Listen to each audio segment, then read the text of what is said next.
It's the 1st of December. I'm Jerusha Sukhiya-Rath, and here are today's news headlines. A South African family has been killed by the Taliban in Afghanistan. Reports say President Jacob Zumas' Nkandla builder has been arrested, and Auto believes the upcoming eToll review report will show the system is unworkable. A family of South Africans living in Kabul, Afghanistan has been killed by a Taliban attack over the weekend. 46-year-old Werner Groenewald, his 17-year-old son Jean-Pierre and 15-year-old daughter Rode were killed in an attack on the compound of Partnership in Academics and Development, a small California-based education group. Werner's wife Haneli, a doctor, was working at a hospital when the attack began. A Taliban spokesperson claimed on Twitter that the compound was that of a secret Christian missionary group. Haneli's sister confirmed that while the family were Christians, they were not missionaries.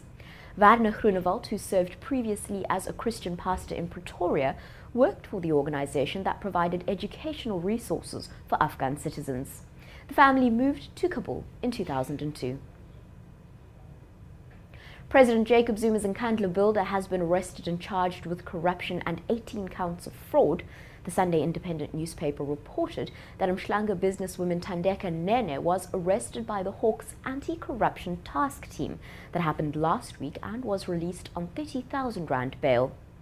She is accused of inflating her qualifications to win government tenders and bribing a public works official.